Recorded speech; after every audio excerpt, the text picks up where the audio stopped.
Bonjour frères et sœurs, j'espère que vous êtes prêts pour votre dernière leçon de chant.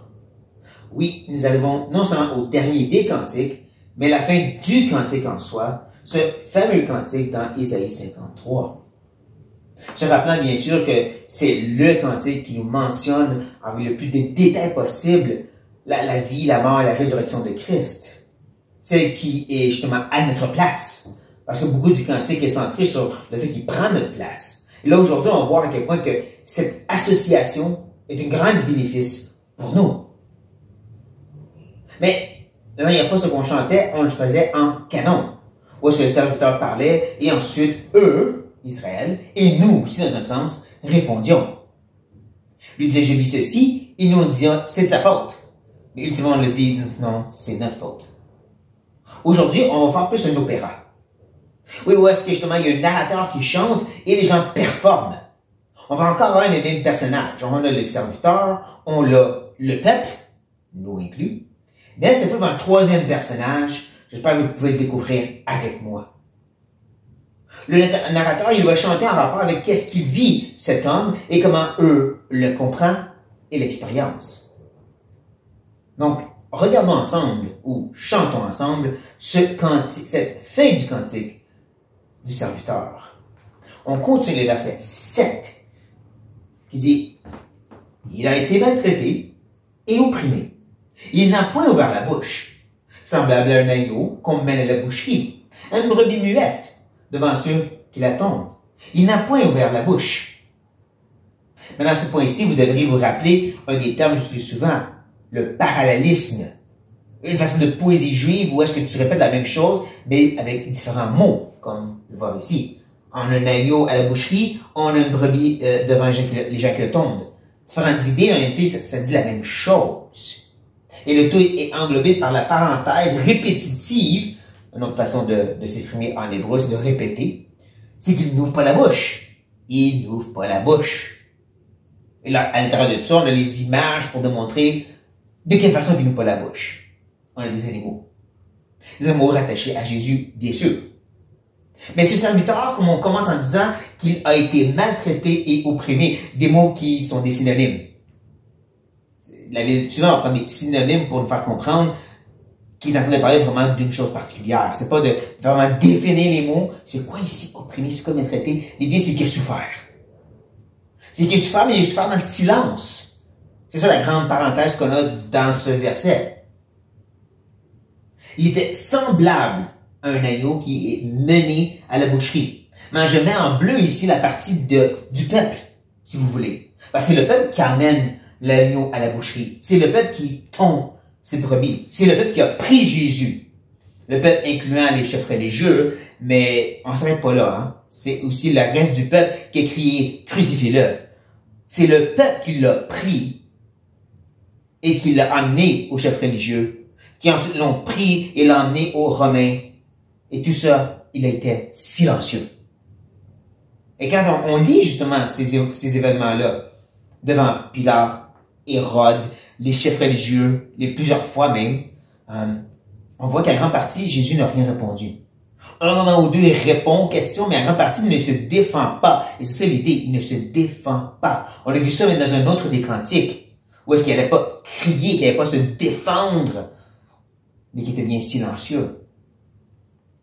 Pierre aussi va reprendre cette parole-là et dire justement qu'il était silencieux devant le peuple.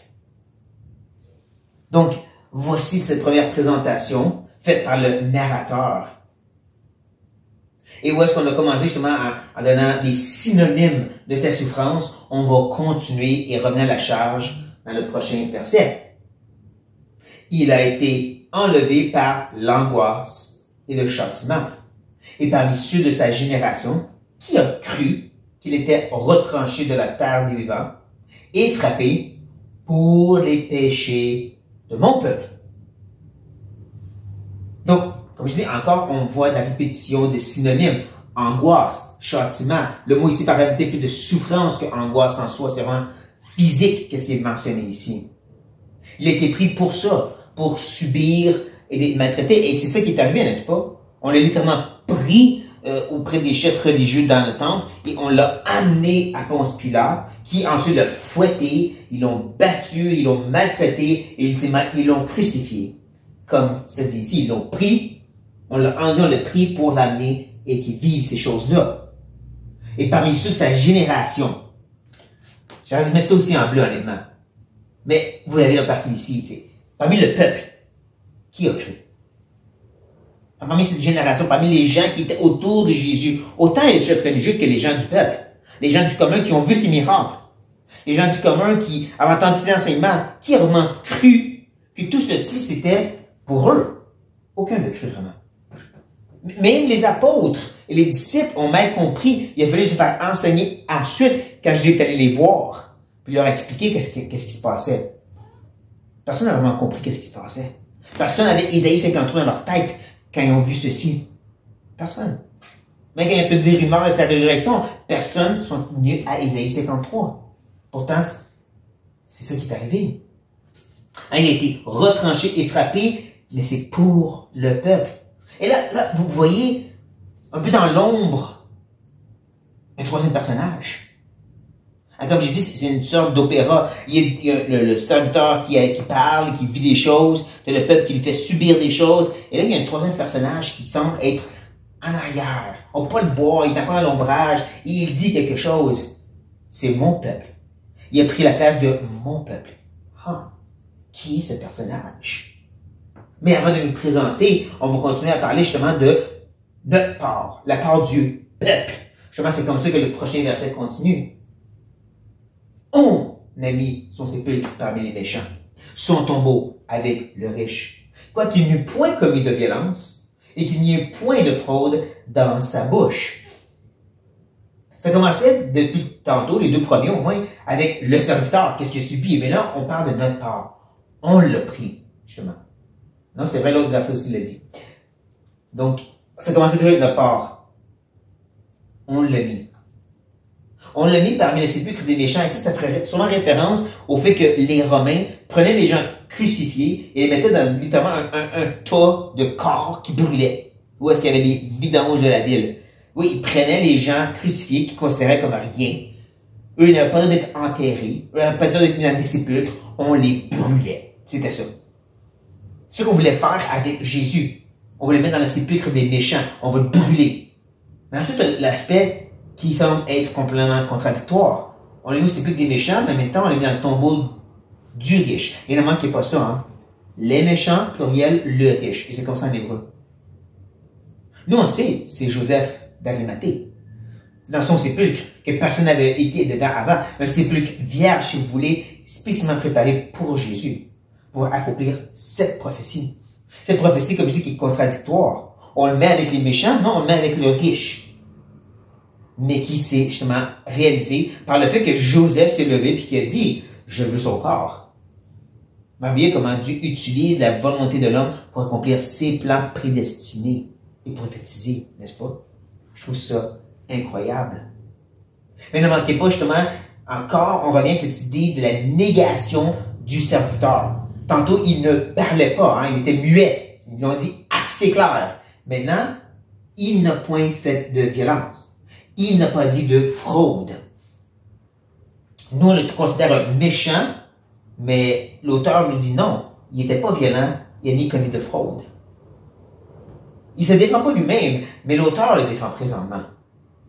Pierre va justement dire qu'il n'y a pas de fraude en Jésus et qu'on devrait être comme lui, dans ce sens-là. Mais voici, ce serviteur, comment lui réagit, même si nous, on le voit comme un méchant, il n'était pas méchant. C'est pour ça qu'il a pu mettre au tombeau des riches. Et c'est pour ça justement que maintenant on va voir ce troisième personnage se manifester devant nous. Il va sortir des ténèbres et il va proclamer. Voici ce qu'il dit. Il a plu à l'Éternel de le briser par la souffrance. Après avoir livré sa vie en sacrifice pour le péché, il verra une postérité et prolongera ses jours. Et l'œuvre de l'Éternel prospérera entre ses mains. Oui, c'est Dieu qui était caché dans l'ombre. C'est lui qui parle de son peuple. Et voici que Dieu se présente et il dit, c'est pas juste vous qui le faisiez, ces choses à lui. c'est moi. Wow! Encore, Dieu, dans sa souveraineté, prédestination, utilise la volonté de l'homme cruel et méchant comme elle l'est. Joseph le dit, Joseph de l'Ancien Testament. Quand ses frères avaient la crainte devant lui, il a dit, ce que vous vouliez pour le mal, Dieu l'avait voulu, l'avait planifié pour le bien. Les êtres humains ont fait du mal à Joseph, mais Dieu voulait prendre leur méchanceté pour l'amener à être haut placé pour sauver le peuple d'Israël. Et on voit un peu la même chose ici.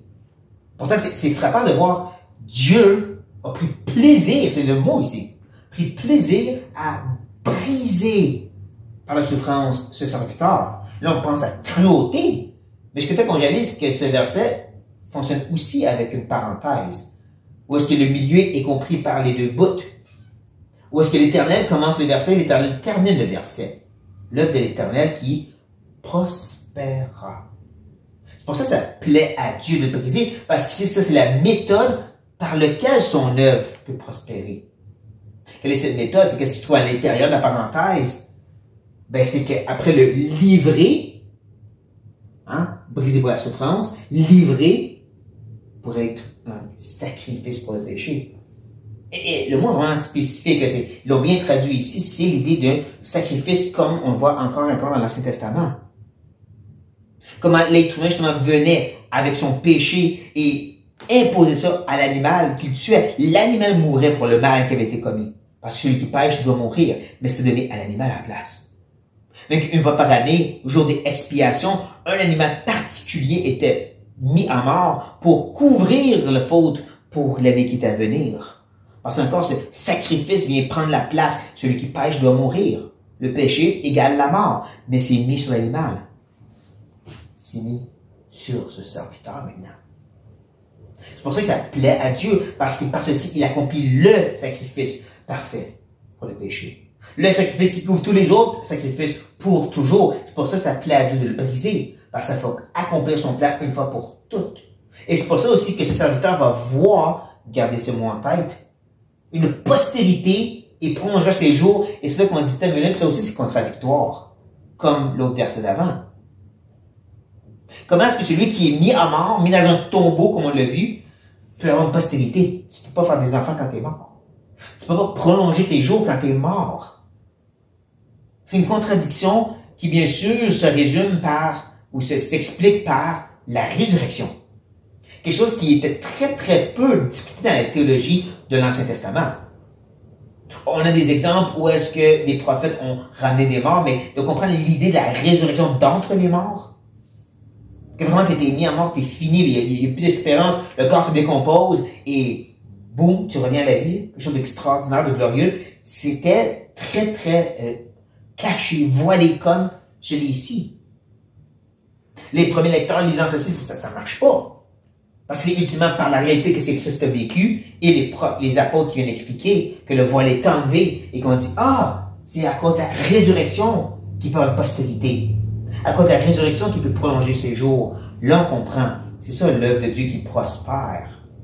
En parlant de cette prospérité de l'œuvre de Dieu, ben ceci, ça nous enligne que c'est à cause du travail de son âme. Il rassasiera ses regards. Par cette connaissance, mon serviteur juste justifiera beaucoup d'hommes. Il se chargera de leur iniquité. Ne manquez pas encore ici l'aspect parenthèse où le début et la fin connectent ensemble. Le travail de son âme, l'effort, tout ce qu'on a vu avant, cette souffrance qu'il va subir jusqu'à la mort de la croix, c'est parce que c'est l'idée justement qu'il se charge de leur iniquité.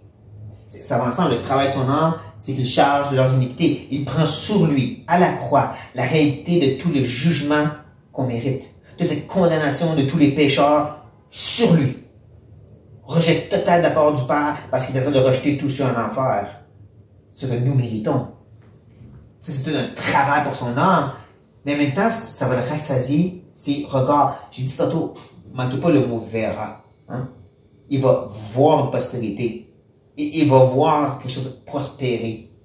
Ses regards vont justement être rassasiés de toute cette richesse. Et sa richesse, c'est des âmes sauvées. C'est pas des trésors. C'est pas de l'argent. C'est des âmes sauvées. C'est ça notre postérité. C'est ça la prospérité de Jésus, c'est des âmes sauvées. Et là, ça parle de cette connaissance. Là, vous avez vu que je l'ai mis en bleu. Bleu représente le peuple. Parce qu'ici, ça ne parle pas de la connaissance du serviteur, comment lui connaît des choses. Mais ça parle de connaître le serviteur par le peuple. Par cette connaissance que nous avons, qu'il a pris notre place, mort pour nos péchés, parce que c'est nous qui sommes dignes de ce grand jugement. Parce que nous avons péché. Et il a pris sur lui. Je me repens, je m'en détourne et je crois par cette connaissance de l'Évangile, la puissance par laquelle Dieu sauve des âmes. C'est par cette connaissance que son serviteur peut justifier beaucoup. Donc, ce qui veut dire par la connaissance, c'est notre connaissance de ce qu'il a fait, faire ce qu'on va être justifié. En de savoir qu'il est mort pour notre péché et qu'il est ressuscité pour notre justification, faire ce qu'on peut justifier nous aussi. C'est cette connaissance-là. Mais je trouve beau que justement, il est rassasié par le fait qu'on va le reconnaître et il se charge de nos iniquités parce que c'est ça qu'on connaît, c'est qu'il se charge de nos iniquités. Ça, c'est la connaissance que nous allons avoir. Et donc, en conclusion, c'est pourquoi. C'est pourquoi je lui donnerai sa part avec les grands. Il partagera le butin avec les puissants. Parce qu'il s'est livré lui-même à la mort et qu'il a été mis au nombre des malfaiteurs. Parce qu'il a porté les péchés de beaucoup d'hommes et qui a intercédé pour les coupables. Désolé que ça coupe ici. C'est un grand verset. C'est toute une conclusion extraordinaire à ce merveilleux cantique qui a commencé dans le chapitre 52, verset 13, si vous vous rappelez. Il y a quand même 3 sections qu'on fait maintenant. Et on va prendre le temps de bien décortiquer qu'est-ce qui se passe, parce que vous avez vu, il y a quand même plusieurs couleurs que j'ai mis. Donc, encore l'Éternel est devant nous. Hein? Je lui ai donné. C'est l'Éternel qui parle ici. Et on voit que ça répète qu'est-ce qu'il va recevoir. Une part avec les grands. Il partage le butin. Il ne dit pas qu'il partage avec les puissants, en le sens qu'il va donner aux riches. C'est pas que Jésus va rendre les riches plus riches. C'est pas l'idée. C'est l'idée qu'il a sa part, c'est ce grand butin. Et ce grand butin, bien sûr, c'est les âmes sauvées. C'est le règne sur la terre. Mais bon, c'est qu'il va y avoir cette grande part, qu'il va y avoir ce grand partage, qui va être grandement béni de l'Éternel. Et c'est quelque chose qu'il va pouvoir nous donner à nous, qui se tournons vers lui par la foi. Et tout ça, il peut le faire parce qu'il s'est livré. Il lui sera une part, il peut le partager parce qu'il s'est livré. Et là, ne manquez pas lui-même l'aspect volontaire. Hein, comme la brebis qui va à la boucherie sans rien dire. Celui qui n'a rien fait de mal, mais qui pourrait se défendre et qui ne le fait pas. C'est volontaire. C'est le Père qui l'a brisé. C'est le Fils qui s'est livré pour être brisé. Un peu comme l'histoire d'Abraham. Abraham a pris son fils pour le sacrifier, mais vous comprenez que le fils était capable de se battre. Il aurait pu se défendre. Il a accepté d'être attaché et mis sur l'autel pour être crucifié, pour être tué. Il y a un peu c'est une image dans ça où est-ce que le Père voulait le faire et le Fils a accepté. Et c'est ça qu'on voit ici. C'est ça qui fait ça, qui va mériter une grande richesse, c'est que c'était volontaire de sa part d'aller à la mort, d'être mis à la place des malfaiteurs. Ça, c'est nous. Il se livre pour nous. Il porte nos péchés. Il intercède pour nous les coupables. Est-ce que vous voyez le canon ici qui se passe en terminant? Hein? Lui, il le fait pour nous. Lui, il le fait pour nous. Lui, il le fait pour nous. Et vous ne pouvez pas oublier ici ce moment sur la croix quand il a justement prié, Père, pardonne-leur. Ils ne savent pas ce qu'ils font. Il a intercédé pour les coupables. Certains disent que cette prière a sûrement eu une part à jouer dans le salut offert aux gens. Mais bon, ce qu'on reconnaît ici, c'est que justement, sa part, ce qu'il subit, c'est que c'est pour nous, et ce qu'il nous donne, ce qu'il a fait, c'est pour nous. Et c'est là qu'on revient justement, comme j'ai dit, que cette dernière section met l'accent sur comment cette partage, le fait de s'associer, le mot que je cherchais, cette association. C'est pas juste l'aspect souffrance et pénible et difficile que le serviteur vit à notre place, c'est aussi une association pour justifier et bénir grandement ceux qui se tournent vers lui, ceux qui s'associent à lui, ceux qui reconnaissent qu'il est mort à notre place et qu'il a pris notre condamnation. Il y a une grande richesse à en retirer, et encore, c'est pas des richesses terrestres, c'est une richesse de l'âme, c'est un salut éternel, c'est d'être avec lui pour toujours. Pourquoi tu veux du stock ici, quand tu te promènes de nouveaux cieux et une nouvelle terre, pour être avec lui pour toujours? Voici comment ce cantique se termine. Voici la note qui est donnée, voilée. Et qui pour nous maintenant s'est dévoilée par l'œuvre de l'Esprit, par le Nouveau Testament, par les apôtres et les prophètes de cette nouvelle alliance. Voici ce que ce cantique nous chante. Voici le message qu'on devrait se proclamer, se rappeler encore et encore et encore. Dieu a pris plaisir à briser le serviteur parce que dans ça, il allait le faire prospérer ce grand œuvre qu'il voulait faire, qui était de sauver des âmes, de vraiment bénir des âmes, d'une grande richesse éternelle. Ça devrait être notre plus grand plaisir aussi, frères et sœurs. Ça devrait être notre chant de louange constant. Oui, Seigneur, merci pour les choses. Mais tout le temps, régulièrement, constamment, merci Seigneur pour Jésus-Christ mort à ma place, qui me justifie pour toujours. Je suis associé à lui, je suis caché en lui, je suis aimé comme je serai le Fils, parce que je suis caché dans le Fils. C'est ça qui prend plaisir à Dieu. C'est qui fait plaisir à Dieu, je devrais dire. Et qui devrait nous faire plaisir aussi, frères et sœurs. J'espère que ces cantiques vous font chanter pour le Seigneur Jésus-Christ toujours plus.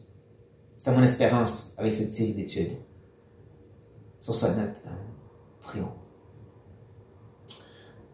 Ah oui, Éternel, merci.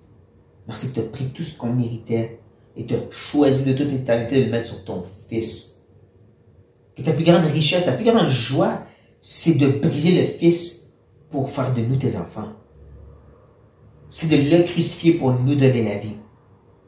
Un Dieu qui n'a pas besoin de rien, un Dieu qui était satisfait, le Père, le Fils et le Saint-Esprit a décidé d'inclure l'humanité brisée, pécheur et rebelle, et que tu l'as fait par la souffrance et la mort de ton propre Fils. C'est incroyable. Que ça nous garde dans les moments difficiles, découragement, de questionnement. Quel amour que tu as pour nous. On te loue, Éternel, et on te rend gloire. Amen. Et frères et sœurs, soyez bénis.